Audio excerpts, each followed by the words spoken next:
Hello दोस्तों, मैं हूं रमनजीत सिंह और आपका मेरी इस वीडियो में बहुत बहुत स्वागत है। और आज हम बात करने जा रहे हैं मिक्सिंग यानी कि सीक्रेट ऑफ मिक्सिंग।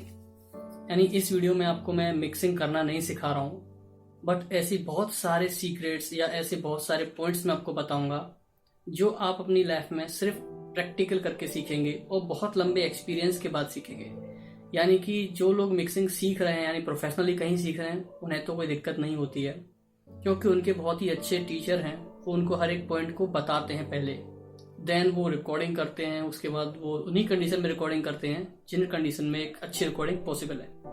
देन वो उस पर मिक्सिंग करते हैं, तब उनका आउटपुट अच्छा आता है। लेकिन अभी हम लोग अगर बात कर लें, जैसे हम घर में रिकॉर्डिंग कर रहे हैं, तो घर की रिकॉर्डिंग में स्टूडियो वाली फील तो आ जाती है, लेकिन वो जो क्वालिटी हम अचीव नहीं कर पाते हैं। उन सारे पॉइंट्स को आज हम डिस्कस करेंगे।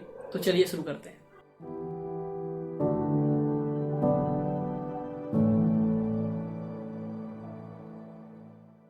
तो सबसे पहले हम बात करते हैं कि मिक्सिंग होती क्या है। देखिए, मिक्सिंग जो है, हम सीधे क्या करते हैं, ज़्यादातर मेरे पास जो कॉल वगैरह आते हैं मेरे दोस्तों के जो अपनी मिक्सिंग की प्रॉब्लम मेरे से डिस्कस करते हैं, उनकी प्रॉब्लम ये रहती है कि भैया ये देखिए, इसमें मुझे बहुत सारे इफेक्ट लगा दिए मैंने, काफ़ी सारा मैंने इसमें मतलब आपने बताया कि इसका फिल्टर कर दिया मैंने, इसका नॉइस हटा दिया, फिर भी मुझे इसकी क्वालिटी अच्छी नहीं मिल रही है। बहुत लोगों की ये दिक्कत रहती है कि भैया इसका टेम्पो मैच नहीं हो रहा है, मैंने तो सही गाया था लेकिन फिर भी देखो ये म्यूजिक से थोड़ा पीछे बज रहा है।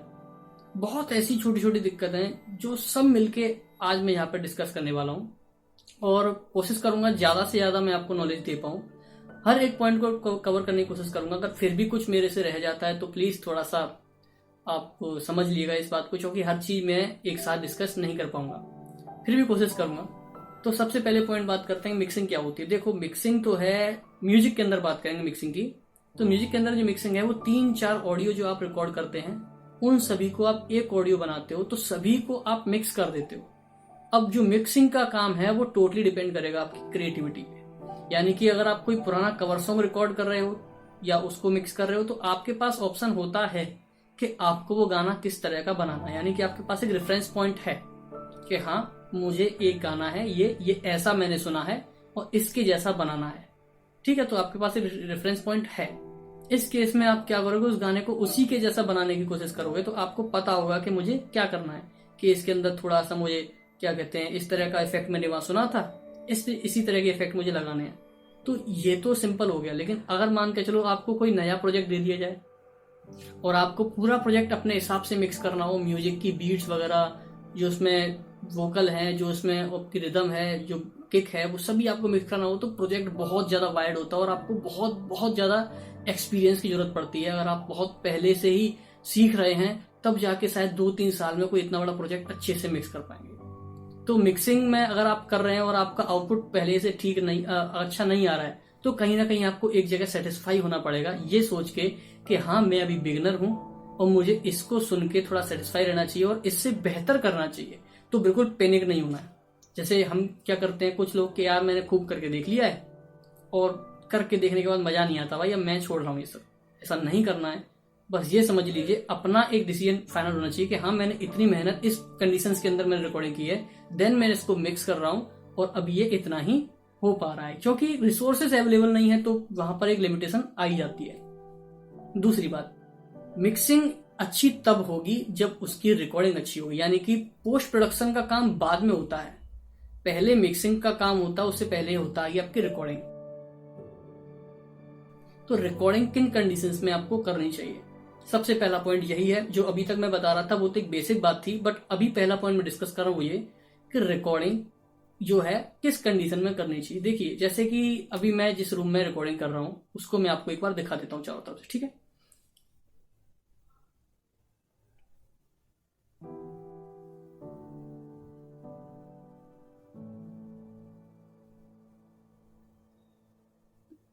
तो अभी आपने देखा इस रूम के अंदर काफी सारे 2-3 पर्दे लगे हुए हैं, रूम काफी छोटा है, भरा हुआ है। इस तरह के रूम के अंदर आपको जो फालतू की रिवर्ब है और क्या कहते हैं इको है, वो आपको नहीं मिलेगी सुनने को। और इसी चीज का आप फायदा उठा सकते हैं अपनी मिक्सिंग में। यानी कि जिस रूम में आप रिकॉर्डिंग करने जा रहे हैं, पहला पॉइंट याद रखिएगा, जिस रूम में आप रिकॉर्डिंग करने जा रहे हैं उस रूम के अंदर कोशिश करिए ज्यादा से ज्यादा सामान भरा हुआ हो उसके अंदर। एक मिनट थोड़ा पास ले आता हूँ उसको जी। कोशिश करिए कि उस रूम के अंदर ज्यादा से ज्यादा सामान हो, ऐसी कोई भी चीज ना हो जो हॉलो शेप में हो और अंदर से खाली हो। जैसे कि कभी कभी आपने सुना होगा कि बहुत तेज शोर होता है, तो जो खाली सिलेंडर होते हैं वो एक सीटी ऐसी आवाज देते हैं। तो ऐसी कोई भी चीज आपके पास ना हो। रूम के अंदर कोशिश करिए कि आप पर्दे लगाएं। पर्दे क्या करते हैं, आपकी जो वोकल आप बोल रहे हैं या गा रहे हैं, ऊंचा भी गाओगे तो वो आपकी वोकल रिफ्लेक्ट होके माइक के अंदर रिकॉर्ड नहीं होगी। पर्दे उसको एक रिफ्लेक्टर का नहीं एब्जॉर्बर का काम करेंगे, यानी कि वो आपकी वोकल जो जाएगी उसको एब्जॉर्ब कर लेंगे। तो आपका जो वोकल है ड्राई रिकॉर्ड होगा। ड्राई रिकॉर्डिंग हम क्यों करते हैं इसको भी आगे डिस्कस करेंगे। देखो वीडियो थोड़ा लंबा जरूर होगा, बट बहुत सारी चीजें हैं जो आपको यहाँ सीखने को मिलेंगी। बोर कर सकता हूं मैं आपको आज, बट कोशिश करिएगा वीडियो को ध्यान से सुने और एक बार अपनी मिक्सिंग में जो मैं बता रहा हूँ वो सब ट्राई करिएगा तो आपको फायदा मिलेगा।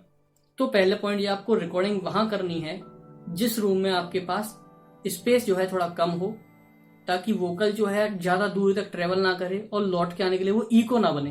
यानी कि कम दूरी पर ही उस वोकल को खत्म कर दिए। जो एक्स्ट्रा वोकल आपकी जा रही है, जो रिकॉर्डिंग में वापस मिक्स हो जाती है, वो वोकल आपको यहीं खत्म कर दी। तो छोटा रूम लीजिए, उसके अंदर सामान रखिए काफी सारा, वहां पर्दे लगाइए। तो इस तरह से आप अपना रूम एक रिकॉर्डिंग का डिजाइन कर सकते हैं। अगर आप पे पैसा है तो कोई दिक्कत ही नहीं, आप उसमें अकॉस्टिक ट्रीटमेंट करवा लीजिए, वो आपके लिए फिर बेस्ट है, क्योंकि आगे का भी आपका बहुत काम आएगा वो। अगर नहीं है तो मैं आपको यकीन दिलाता हूँ ये जो मैंने सेटअप किया है बेस्ट है। इससे ज्यादा आपको फिर करने की जरूरत नहीं है, आपको यहीं एक अच्छा आउटपुट मिल जाएगा। अब दूसरा पॉइंट, माइक का इफेक्ट पड़ता है क्या। मतलब कुछ लोगों ने मुझे सवाल पूछा है कि भैया अच्छा माइक लेने से मिक्सिंग पर फर्क पड़ता है क्या।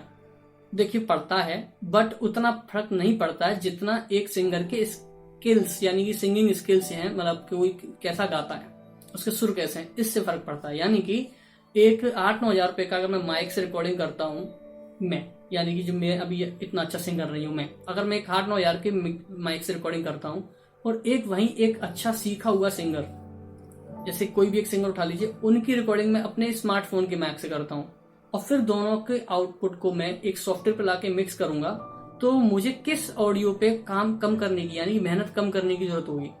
ऑब्वियसली बात है उस सिंगर के, क्योंकि वो गलतियां कम करेगा, यानी एक्सपीरियंस स्किल। तो अगर आप ये सोचते हैं कि मेरे पास एक अच्छा माइक नहीं है इसलिए मेरी रिकॉर्डिंग अच्छी नहीं आ रही है, तो ये थोड़ा सा आप गलत हो जाएगा। ऐसा नहीं करना है। सबसे पहली बात आपको अपने वोकल स्किल यानी अपनी सिंगिंग स्किल्स को सुधारना है। यानी कि अगर आप कोई गाना रिकॉर्ड करने जा रहे हैं तो सबसे पहले होता है कि आप उस गाने की 2-3 बार अच्छे से प्रैक्टिस कर लीजिए, उस गाने में खो जाइए। एक दीवानापन होता है, एक जुनून होता है इंसान के अंदर, उस जुनून के साथ आप उसकी प्रैक्टिस करिए। जब वो गाना आपका एकदम परफेक्ट हो जाता है, परफेक्ट तो कोई चीज नहीं होती, फिर भी अगर आपको लगता है कि हाँ मैं अपना 100% देके अच्छा काम कर रहा हूँ, तब उस गाने को आप रिकॉर्ड करिए। अब रिकॉर्डिंग में भी एक बात है, रिकॉर्डिंग में आपको जैसे मान के चलो आप माइक से रिकॉर्ड कर रहे हो, तो उसको मैं डिस्कस करूंगा अभी कि माइक से रिकॉर्ड कैसे करना। अगर आपके पास माइक नहीं है तब आपको रिकॉर्डिंग कैसे करनी है। देखो आज के जमाने में हर एक के पास स्मार्टफोन है, स्मार्टफोन से आप रिकॉर्डिंग करिए। अपने फोन के अंदर कोई भी एक एप्लीकेशन डाउनलोड कर लीजिए रिकॉर्डिंग का, और रिकॉर्डिंग जो करो अपने फोन से, तो लगभग आपको 320 kbps की सेटिंग पे और मोनो कंडीशन में करनी है। यानी आपके स्मार्टफोन में 2 माइक होते हैं, एक प्राइमरी माइक एक सेकेंडरी माइक। दोनों माइक आपके वीडियो रिकॉर्डिंग में और ऑडियो रिकॉर्डिंग में यूज होते हैं। कॉलिंग पे आपका सिर्फ प्राइमरी माइक रिकॉर्ड यूज होता है, लेकिन वीडियो रिकॉर्डिंग और ऑडियो रिकॉर्डिंग पे वो दोनों माइक रिकॉर्ड करता है स्टीरियो में। स्टीरियो रिकॉर्डिंग नहीं करनी उस वक्त। कोशिश करिए अगर आप फोन से रिकॉर्ड कर रहे हो तो मोनो में रिकॉर्ड करें। मोनो सिग्नल जो होगा उसको आप इजीली हैंडल कर पाएंगे, यानी कि वो आपका लेफ्ट राइट जो है वो डिसबैलेंस नहीं होगा। यानी कि अभी मैं आपके सामने बात कर रहा हूँ, अगर मैं थोड़ा लेफ्ट होके बोलूंगा तो हो सकता है मेरी आपको वॉइस थोड़ी सी लेफ्ट सुनाई दे, राइट होके बोलूंगा तो हो सकता है राइट सुनाई दे। तो ऐसे जब आप गाओगे ना स्टूडियो में तो वही दिक्कत आएगी। तो इसलिए कोशिश करिए अगर फोन से रिकॉर्ड कर रहे हो तो वोकल को मोनो रखें। मोनो वोकल रखने के पास आपको जब उस पर आप इफेक्ट लगाओगे तो वोकल आपको अपनी सेंटर में सुनाई देगी, जो कि हम चाहते हैं कि म्यूजिक आपका स्टूडियो में है तो ज्यादातर सॉन्ग की जो कॉमन मिक्सिंग होती है उसमें आपकी वोकल होती है, उसकी पोजीशन सेंटर में होती है, तो वो ऑटोमेटिक आपको मोनो रिकॉर्डिंग पे मिल जाएगी। आपको उसको भी इधर उधर कोई प्लगइन लगाने की जरूरत नहीं पड़ेगी। अब दूसरे पॉइंट पे आते हैं कि अगर मान के चलो आप रिकॉर्डिंग कर रहे हैं एक माइक पे, सबसे बड़ा फैक्टर यही है कि माइक पे जब रिकॉर्डिंग करते हैं तो आप कौन से पैरामीटर सेट करते हैं अपने मिक्सर के अंदर जैसे अब FL स्टूडियो में इसमें खोल दूं, इसके अंदर मिक्सर होता है, तो उस मिक्सर पे आपने जो माइक कनेक्ट किया है उसका स्लाइडर कितना है, आपने इसके अंदर जो म्यूजिक लोड किया है उसका म्यूजिक कितना है, यानी कि दोनों का स्लाइडर होता है ना मिक्सर में, मिक्सर लाइनर 1 लाइनर 2, लाइनर 1 में आपने मिक्स म्यूजिक डाल दिया है, लाइनर 2 में आपने अपना वोकल डाल दिया, तो दोनों का जो बैलेंस है, यानी जो आप ऑडियो सुनने वाले हो इससे, उसका म्यूजिक लेवल और आप जो गाने वाले उस माइक का लेवल, दोनों का कितना है, इस बात पे आपके आउटपुट का बहुत फर्क पड़ेगा। अगर आपका जो माइक है अगर वो ऑडियो इंटरफेस से कनेक्ट है, तो आपको ऑडियो इंटरफेस में भी वॉल्यूम कितना रखना है, ताकि आपका ये वोकल है जब आप ऊंचा गाओ तो वो वोकल क्लिप ना हो। इस बात का तो आपको बहुत ज्यादा ध्यान रखना पड़ेगा। तो जो माइक की रिकॉर्डिंग है वो और ज्यादा टिपिकल है, यानी कि पहले आपको सुन के बहुत ज्यादा एक्सपीरियंस होके आपको अपना ऑडियो इंटरफेस का वॉल्यूम सेट करना है, फिर उससे जो आउटपुट जा रहा है आपके कंप्यूटर में, उस कंप्यूटर का में आपको जो माइक कनेक्ट किया है जिसका सिग्नल आपके ऑडियो इंटरफेस से जा रहा है, उसका आपको वॉल्यूम सेट करना है कि वो इतना ना चला जाए कि वो भी क्लिप कर जाए।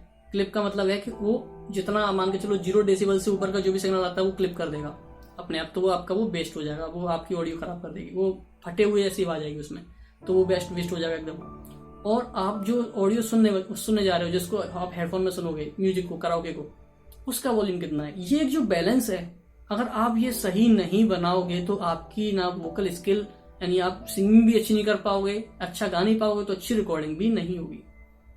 ये इतने सारे पॉइंट मैंने एक साथ डिस्कस कर दिए, आप हो सकता है कंफ्यूज हो जाओ, बट इसको वीडियो को आप 2-3 बार देखोगे तो आपको एक एक चीज समझ में आ जाएगी कि हाँ मैं क्या कहना चाह रहा हूँ। कि सीरियसली रिकॉर्डिंग के टाइम पे एक नहीं कई सारी चीजें एक साथ होती हैं, तो एक साथ चीजों को डिस्कस भी ऐसे ही किया जाता है। तो जैसे आप रिकॉर्डिंग कर रहे हो तो आपको वॉल्यूम नॉब भी देखना पड़ेगा, इस तरह से। अब एक और बात कि अब मान के चलो आपने इतना सब कुछ कर लिया कि आपने कोई चीज डिसाइड कर ली कि मैं फोन से रिकॉर्डिंग कर रहा हूँ, मान के चलो फोन से रिकॉर्डिंग कर ली, मेरे पास आउटपुट आ गया। फोन के अंदर कई सारी अपनी लिमिटेशन होती है कि वो वॉइस जो आपकी है, वॉइस हमारे गले के अंदर जो थोड़ी बहुत खराश है वो भी रिकॉर्ड करेगा, आपके सांस लेने की आवाज को रिकॉर्ड करेगा, अगर आप बीच में खांस गए हो तो उसको भी रिकॉर्ड करेगा, हर चीज को। तो अगला जो स्टेप होना चाहिए आपका वो ये होना चाहिए कि आप अपनी ऑडियो को क्लीन करो।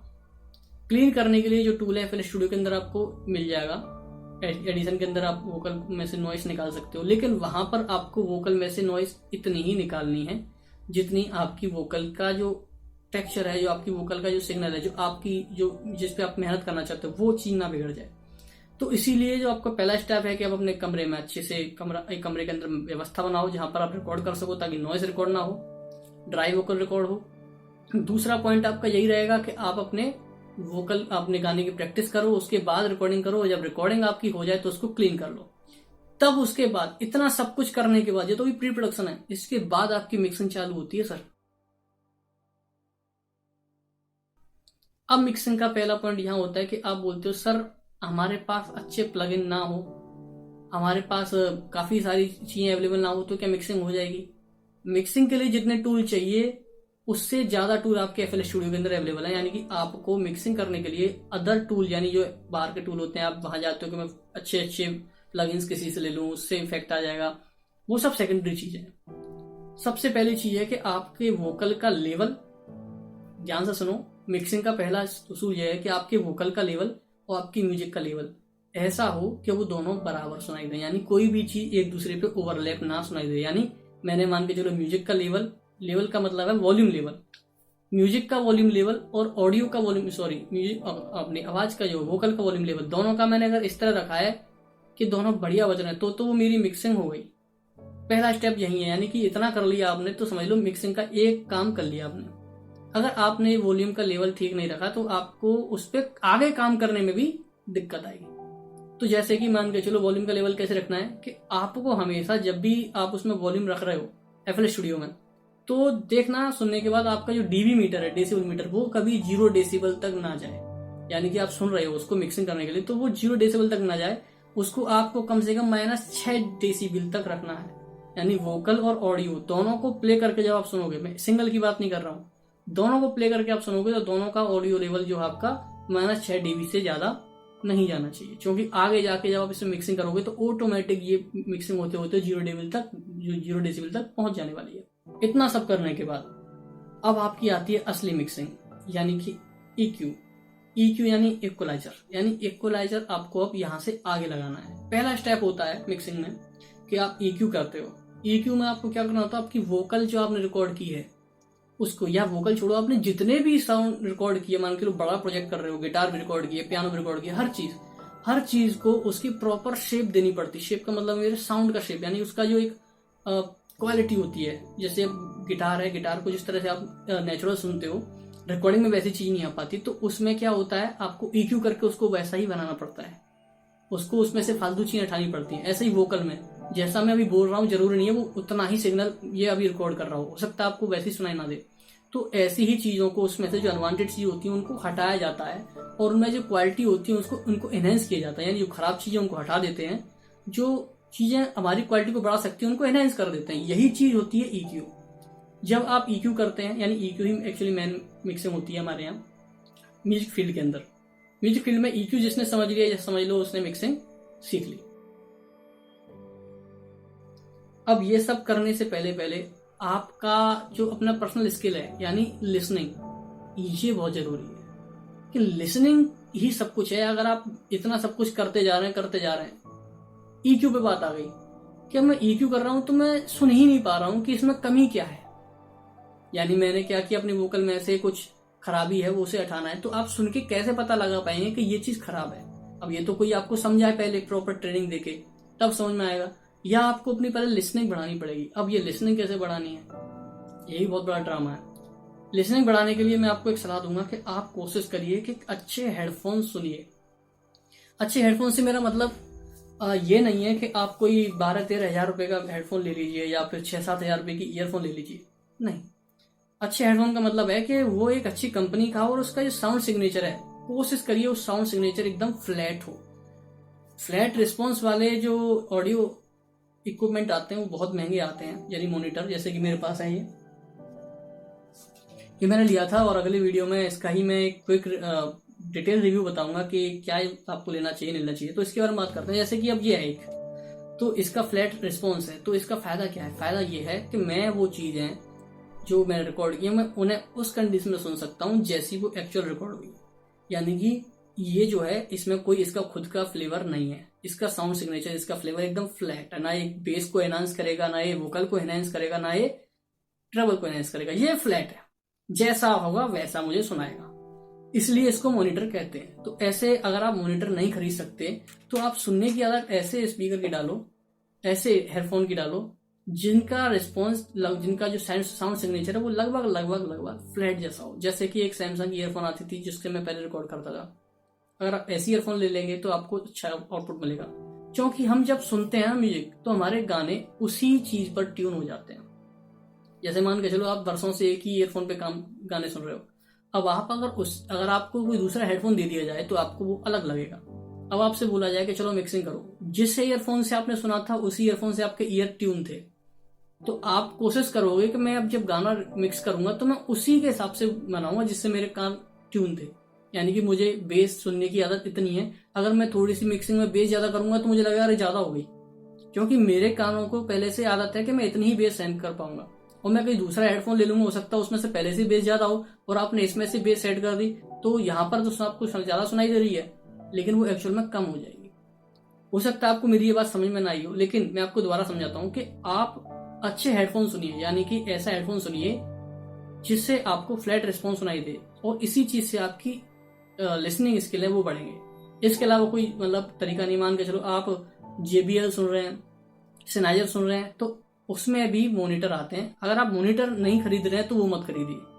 अगर आप उनको खरीद रहे हैं, JBL की लीड वगैरह जो है, तो आपको उनका अलग से साउंड सिग्नेचर होता है। जैसे किसी ईयरफोन का बेस अच्छा होता है, किसी का ट्रेबल अच्छा होता है, कोई हाई फाई म्यूजिक के साथ आती है, एक डॉल्बी तो अलग चीज है, हाई फाई सिग्नेचर के साथ आती है। तो ये सब चीजें जो हैं ये आपकी मिक्सिंग को बिगाड़ देंगी, यकीन मानिए, क्योंकि आप उसके जैसा मिक्स करना चाहोगे जैसा आप अभी तक सुन रहे थे, यानी उस ईयरफोन के अकॉर्डिंग जिसका साउंड सिग्नेचर कुछ और है, फ्लैट नहीं है। तो कोशिश ये करिए कि आप एक फ्लैट रिस्पॉन्स वाली ईयरफोन खरीदिए।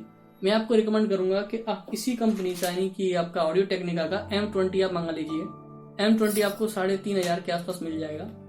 3,500 में वो मेरे हिसाब से बेस्ट चीज है। मैं इसका रिव्यू करूंगा, बताऊंगा आपको खरीदना चाहिए नहीं खरीदना चाहिए, क्योंकि मिक्सिंग के दौरान आप पैसा खर्च कर रहे हो तो आपको पता होना चाहिए इससे मेरा आउटपुट बदल जाएगा, सही हो जाएगा। तो मुझे लगता है आपको मेरी इतनी सारी बकवास जो मैं अब तक कर रहा हूँ वो थोड़ी बहुत पल्ले पड़ी होगी। यानी कि मैं आपको ये बताना चाह रहा हूँ, मैं शुरू से अब तक का एकदम कंक्लूजन बताता हूँ कि आपको मिक्सिंग ये मत समझिए कि किसी ने एक वीडियो बना दिया और उसमें 4 इफेक्ट बता दिए कि इतने सारे इफेक्ट ही लगा लो, उन्हीं से काम हो जाएगा। भूल जाओ, कभी तरक्की नहीं होगी, कभी आपके आउटपुट बदलेंगे नहीं। जैसा आप आज कर रहे हो वैसा ही 50 साल तक करते रहोगे, कभी आउटपुट नहीं बदलेगा। जो मैं आपको बता रहा हूँ ये मेरे पर्सनल एक्सपीरियंस से बता रहा हूँ, और मैंने काफी सारे गाने मिक्स किए हैं। जब मैं मिक्सिंग मंगाता हूँ किसी के ऑडियो वगैरह तो उसको मैं समझा देता हूँ इस कंडीशन में गाने रिकॉर्ड करो, जो मैं आपको बताता हूँ वो सारी चीजें उसको बताता हूँ। तो उम्मीद है आपको थोड़ा बहुत समझ में आया होगा। अभी आपको बस यही करना है कि अभी अपने रूम के अंदर ऐसा माहौल बनाना है जिसमें आप रिकॉर्डिंग अच्छे से कर पाओ। ऑडियो एकदम क्लीन आना चाहिए, शांति से, ज़्यादा कोई शोर शराबा ना हो और नॉइस भी कम हो, यानी फैन वगैरह की भी आवाज़ ना हो। दूसरा, वोकल को आप अच्छे से साफ करिए, यानी कि उसमें से जो आपका एरर है जो भी है नॉइस वगैरह उसे हटाइए। तीसरा, EQ करिए। देन उसके बाद आप आते हैं इफेक्ट पे।